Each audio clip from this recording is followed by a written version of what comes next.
They call them flying saucers, sometimes UFOs. Is there such a thing as an unidentified flying object?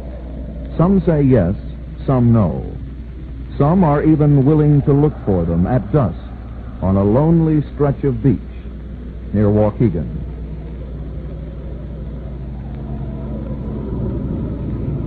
They come here to commune with outer space. We'll start the message now, group. Here we go. We are your friends. We are your friends.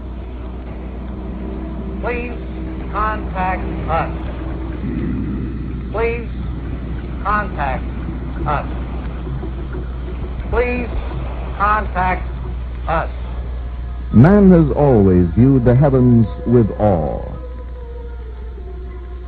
When he was young, the moon, the sun, the planets, and the galaxies beyond made man blink in wonder.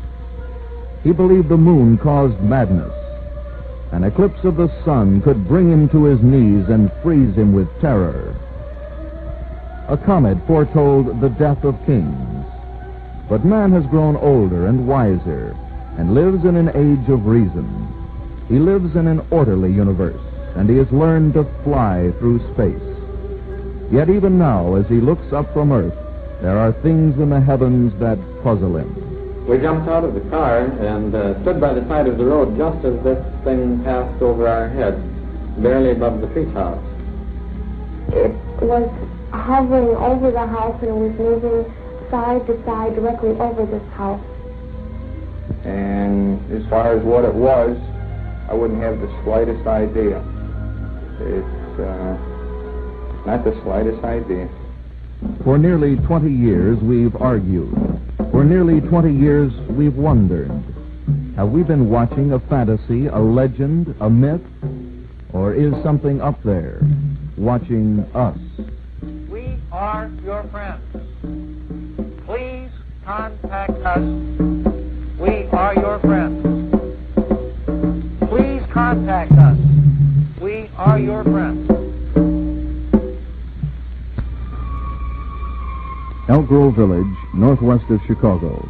Mrs. Susan Crowley recalls a night she'll never forget. It was about midnight on February 8th of 1965, and I was driving down Harmony Lane, which is the street on which we live, and I noticed a very strange object in the sky, and I drove down the street and pulled in the driveway, and I jumped out of the car, and I ran around the side of the house, and it was hovering over the house, and it was moving side to side directly over this house.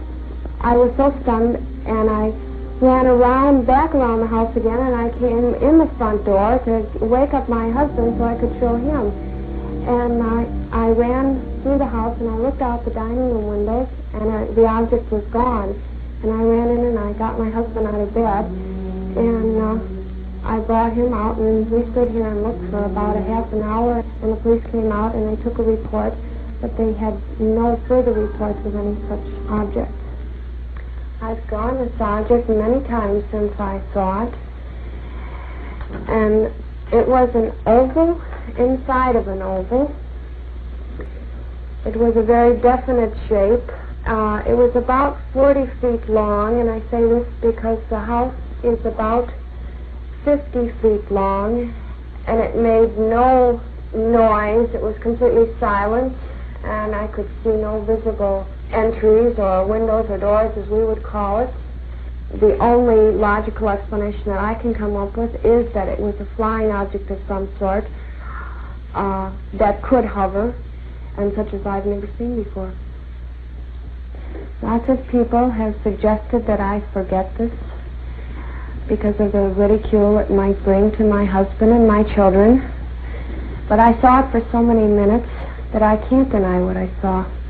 Mrs. Crowley's story is not unusual. The files of the Air Force are filled with similar cases, and reports continue at the rate of about 2 a day. The unidentified flying object, true or false, has become a part of our culture. Dictionaries define it, encyclopedias discuss it, And space-age children have the choice of at least 4 different models in Luke department stores. But the UFO is more than a figment of a child's imagination. In 1947, a civilian pilot named Kenneth Arnold saw 9 objects hovering over Mount Rainier, and for the lack of a better name, called them flying saucers. The phrase stuck, and a modern controversy was born. Yet UFO buffs claim the legend has existed throughout history, from 45,000 BC to the present. Chicago's first recorded experience with a UFO took place in 1897. On April 9th of that year, something with blinking green and white lights floated slowly over the city. It could well have been a hoax, but the sight brought huge crowds into the streets and left thousands puzzled.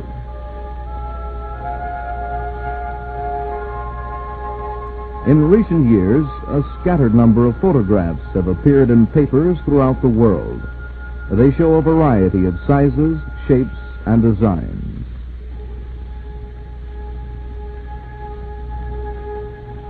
Sometimes there are only patterns of light in a darkened sky. But photographs can be altered and retouched, and they're difficult to prove. Occasionally, motion pictures are uncovered, such as these home movies taken in Venezuela in 1962. Mr. Ali Diaz of Caracas was vacationing aboard a tourist plane flying over remote sections of the backcountry. As he approached a landmark known as Angel Falls, Mr. Diaz began to take movies from a side window. Suddenly, on the right, a light rose from the jungle and disappeared above the mountain. The sequence is brief, and even when the scene is repeated, it shows only a moving light. In itself, the film proves nothing. And perhaps, as in so many other cases, there's a simple answer. Yet in the great flood of UFO reports, a few have remained unidentified. The place, Elmwood Park, west of Chicago. The time, 3:30 in the morning. Officer Joseph Lukaszek, his partner Clifford Shaw, and an off-duty fireman Robert Volz were patrolling the streets. Traveling over the same ground, Joe Lukaszek remembers what happened on that night, some 8 years ago. We were traveling west down the alley, so I hadn't noticed sort of a window open in one of the business homes. And I told my partner to put the spotlight on this window here that was supposed to have been open. And just then, the lights of the car dimmed where a light of a match would have been much brighter.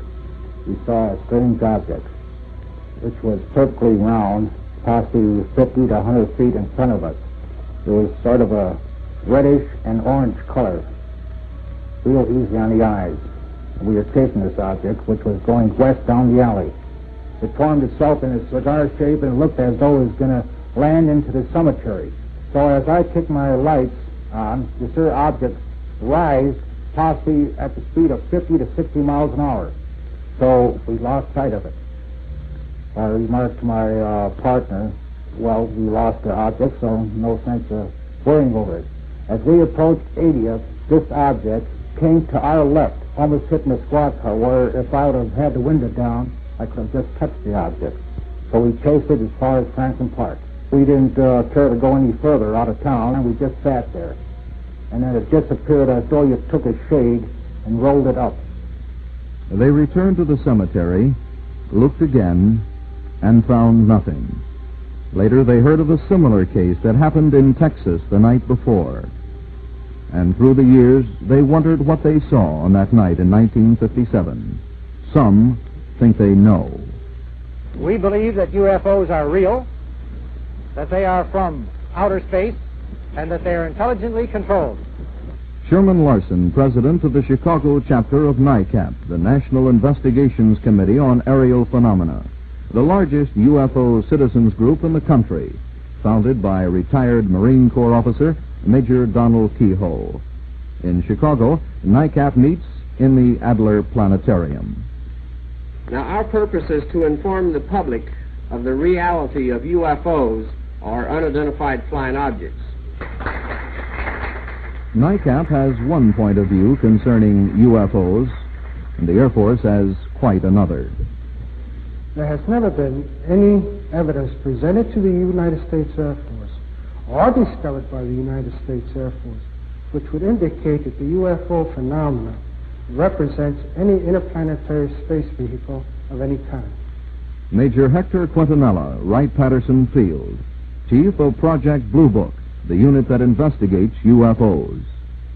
From time to time, the Air Force has been accused of withholding UFO information from the public, and this is just not so. A number of authors have visited Project Blue Book office to do research prior to writing their books. There have been many books on the UFO. Most recently, one by French scientist Jacques Vallée, a NASA consultant now living in Chicago. Vallée has heard all sides of the UFO question, and he's still curious. We know now that there is no simple answer. This is not simply a psychological phenomenon or a sociological phenomenon that would have died away long ago. We know it's not a secret device. If a secret device had been developed, let's say by the Russians or by this country in 1947, we would know about it now. Something would have happened. During the course of our investigation, we have talked to numerous people who have claimed to have seen cigar-shaped objects, flying saucers, flying bathtubs, and similar objects like that. We have also talked to some people who have claimed to have contacted beings from outer space.